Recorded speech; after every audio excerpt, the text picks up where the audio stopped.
para sa kalaman ng lahat, video. May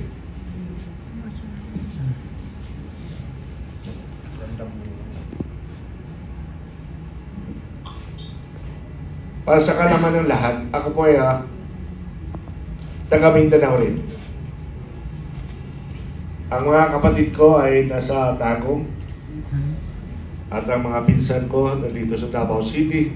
At ako ay nakatira dito sa Antipolo. Maganda yung ginawa ng ating dating Pangulo. Despite of the fact na pinakita ng ating dating Pangulo na mahalin ang ating kababayan,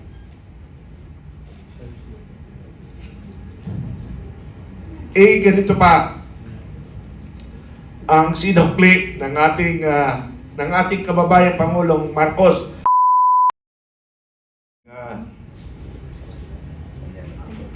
Minamahal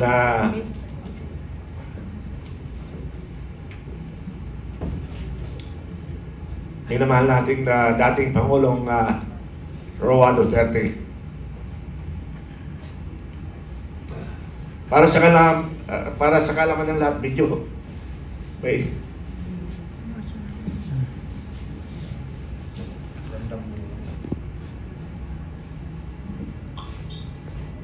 para sa kalaman ng lahat, ako po ay taga Mindanao rin.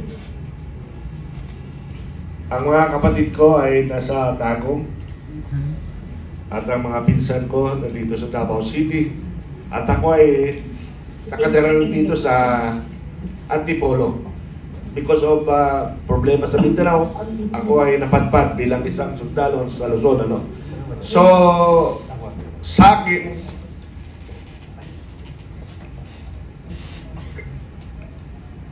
maganda yung ginawa ng ating dating Pangulo. Nawala yung pakatigasin ko dito. Nawala. Itapang ko sa vlog ko, sa Makabayan Informative Channel. Talagang kung makita nyo doon, parang kakain tayo ng tao. Pero sa galit lang kasi yon. Sa galit na, despite of the fact na pinakita ng ating dating Pangulo na mahalin ang ating kababayan,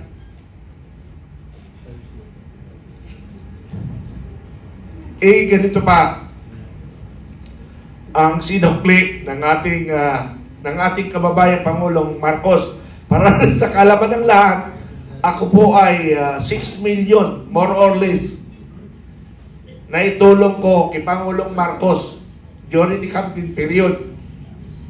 Kung matatanda nyo, narinig nyo sa mga news, sa mga social media, si General Samonte na kung saan ay kanyang trainer ng Special Forces, ay siya yung aking advisor sa Vanguard of Democracy, na 6 million ang naitulong ko during the campaign period. Kasama kami ni Martin Araneta,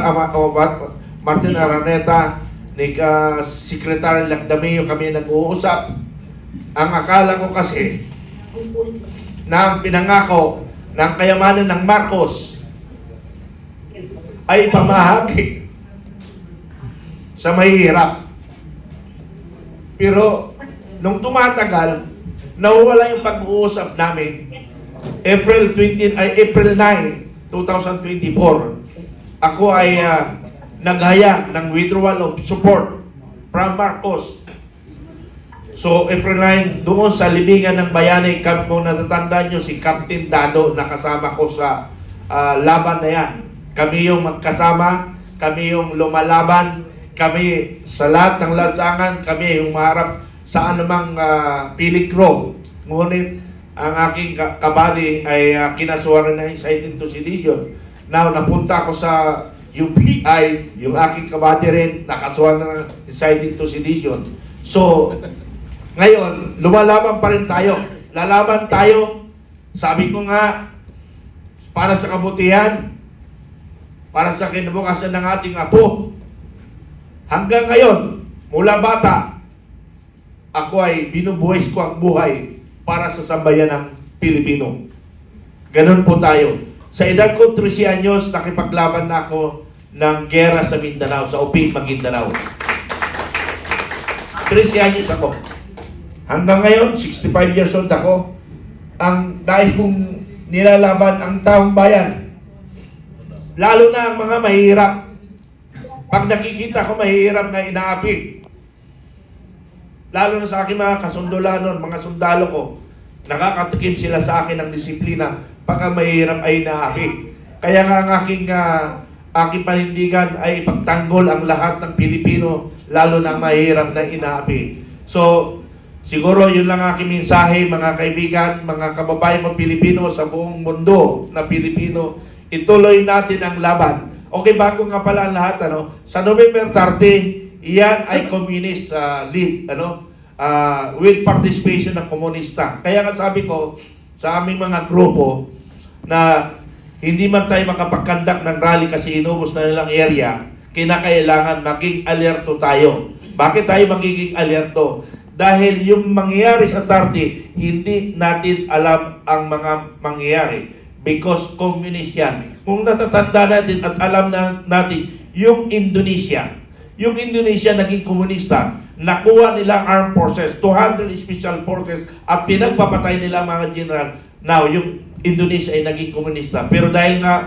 may mga matatapang, masigasig na sundalo ng Indonesia, nabawi nila ang kanilang bansa. So, sa 30 na ito, mag-ingat at maganda tayo. Huwag tayong papayag na kung sakaling maagaw ang ating gobyerno, lalaban tayo.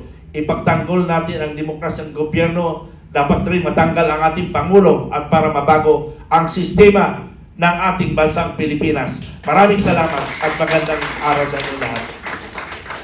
Ka-event, ramdam na ramdam ko yung Colonel Metran, the frustration that sounded behind that cry. Kasi when the government that you serve diminishes the service that you have given to the Filipino people and to the country, and sasabihin you are a destabilizer just because you wanted to fight for what is right, for what is good, for what is just, ito ang hindi natin matatanggap. Kaya nakita kasi ni Colonel Metran, the way he said na yung leadership ni Tatay Digong, there was dignity sa mga men in uniform. And today, na parang nilalabanan nila yung ating mga pangyayari, lalong-lalo na sa korupsyon, parang binaliwala ang lahat ng kanilang serbisyo at sila pa yung kakasuhan for